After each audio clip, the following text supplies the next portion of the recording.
Hello everyone, I'm Dylan and this is Isabel, Jake and Tyler, and today we're going to be discussing our pay rise negotiation.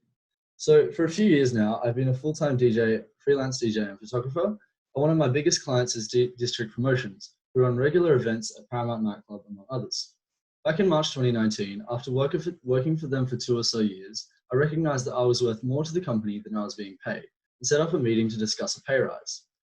I was asking for a large amount of money, $20 extra per hour for each service, and knew that if it went badly, I'd have to wait a while before renegotiating. So it was a pretty important meeting. The negotiation theory aspect we will discuss is strategy and management in negotiation. So the negotiation had a distinct structure with 4 different parts: my opening statement, discussion of DJ work, then photography, and finally offers and closing remarks. I began by explicitly saying I was there to discuss a pay rise. I told him that I wanted to be completely transparent and honest because our partnership over the last 2 years had worked really well. And I had a bunch of ideas for new stuff I could implement to do my job better and to make his job easier in doing so. For DJing, I negotiated by saying that over the past 2 years, I've shown through my actions that I do everything I can to over-deliver. I play different sets each week, read the crowd, and stay extra if the next DJ doesn't arrive. Considering these things, I think that I'm worth $80 per hour, and getting paid this amount would allow me to do 3 key things: get a record pool subscription to access high quality music, bring a microphone and start emceeing more, and promote my set times more. I then spoke about photography, reminding my client that I endeavor to go above and beyond and do the best job I can, delivering photos on time, improving the photos each week, and consistently upgrading gear. Considering these things, I think $90 an hour is a fair rate.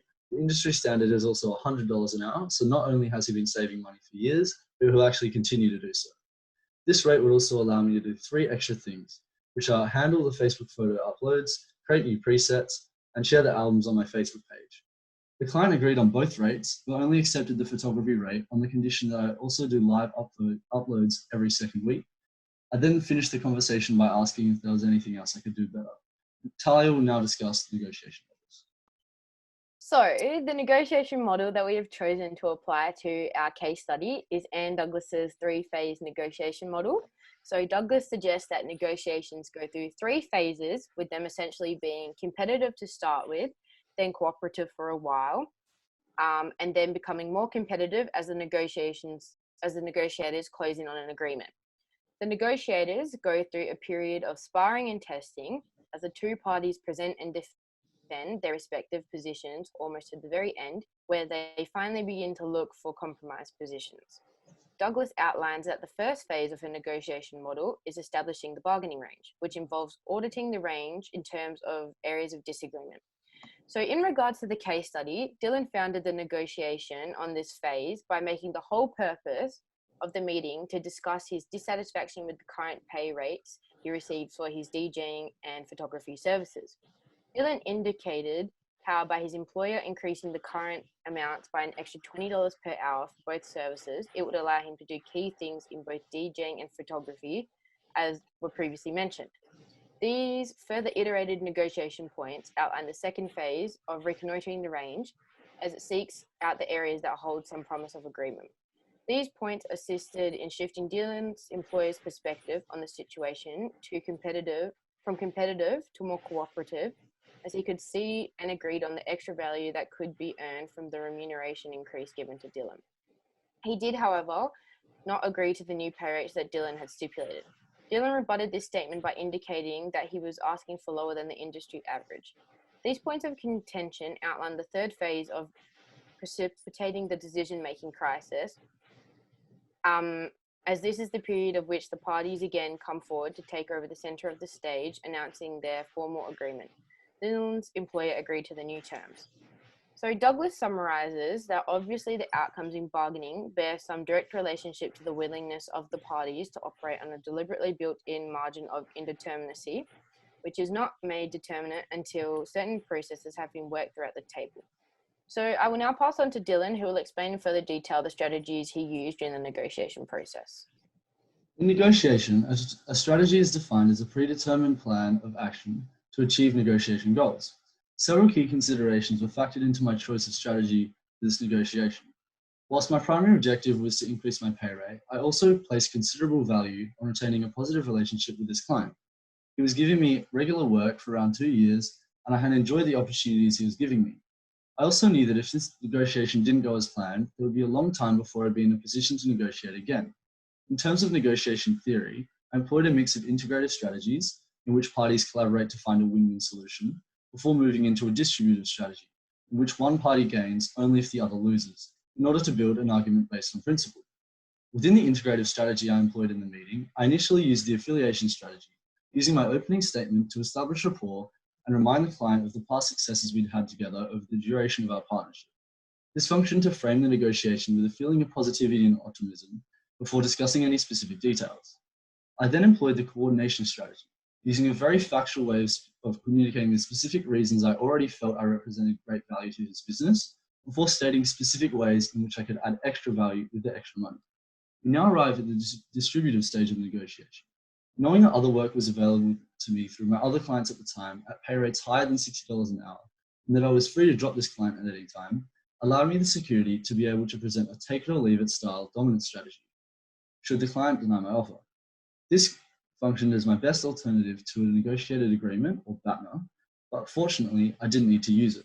When I proposed the new pay rates, it was clear to my client, after also agreeing to do live uploads, that the benefits I was going to provide to his business would still greatly outweigh the new costs. He accepted my offer and the pay rates came into effect immediately. Jake will now discuss some of the specific tactics used in the negotiation. In contrast to distributive negotiations, there are other negotiations where the parties' goals are in not direct conflict with one another, where one party's gain doesn't mean the other party's loss. Walton and McKersey define these types of negotiations as variable sum, variable share problems, and should be approached from an integrative point of view. By exchanging information, exploring options together, and finding a solution that benefits both parties. The Drew, Cool, and Stein discussed fixed pie perceptions, which are the perceptions that a party's own outcome and other parties' outcomes in a negotiation are diametrically opposed. It is important in a negotiation to minimize these fixed pie perceptions, as if they remain, integrative outcomes are unlikely. Walton and McKersey made their distinction between win-lose and win-win negotiations, that is, distributive and integrative bargaining. They are essentially opposites of each other and the contrast is obvious. In this negotiation, integrative bargaining will include the following strategies. Full information exchange. The first thing Dylan said to his boss was that he was going to be completely transparent and honest. He follows through on this and gives all the information about what he's going to do with the pay raise, what he's previously done, and how the company will improve. Open joint consideration of circumstances and interests prior to agendas being established. Although Dylan mentions he is looking for a pay raise early on in the meeting, you can see that this consideration was done in preparation. He's considered what his boss wants and what he can get out of this negotiation. Why should he pay Dylan more? This is shown by Dylan stating that with the extra pay, he can buy a record pool subscription, start emceeing, and increase the club's marketing. All tactics are aimed at enhancing a mutual understanding. A mutual understanding is gained by explaining what Dylan believes he has already done for his work and why he's a good employee that deserves a raise. For example, keeping the music up to date, playing different music, and reading the crowd. Absence of power plays and support for other parties. Unlike some other negotiations, Dylan knows that if he is successful, he will have to keep working with his boss, so this step is important. An emerging consensus. Dylan is generally looking for a way to work together with options from both sides coming together.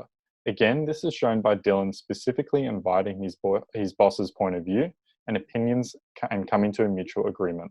I hand over to Isabel, who will do distributive tactics. Yeah, so distributive tactics are used by a party to seek maximum value of their own personal gains, even at the potential expense of the other party.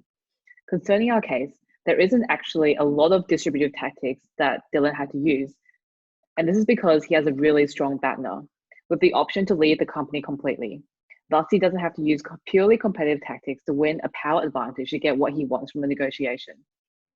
Instead, Dylan is able to approach the negotiation with what Yuri and Patton refer to as a principled approach to negotiation, by basing the negotiation terms on what values are actually added for each party rather than positions of power. And this can be seen through Dylan's approach to create more value for both parties by increasing the size of the pie, such as getting his own shirt printed or uploading videos live. Another distributive tactic Dylan uses is to label his concessions. And this means to blatantly state what he would offer, such as, this rate would give me options to do these extra things for you to his employee. And due to reciprocation within negotiations, Dylan's employer would be more lenient to agree and reciprocate in tandem with Dylan, and thus creating value for both parties. So is it better to be more distributive or more integrative? It's suggested that a combination of both is to be used. It may be better for negotiators to be engaged in integrative bargaining at first, as Dylan did, to increase the size of the pie, and then lay more options on the table, and then be more competitive later on to grab as much of that increased pie as possible. However, this depends on a lot of other factors, such as the context of the situation or gender of the parties, etc. As stated, Dylan already knows his boss, so he has to continue working with him in the future. So he may not want to burn any bridges of relationships. His best strategy is to use a combination of both integrative and distributive tactics, applied at the right times and within the context of discussion. Thank you for listening.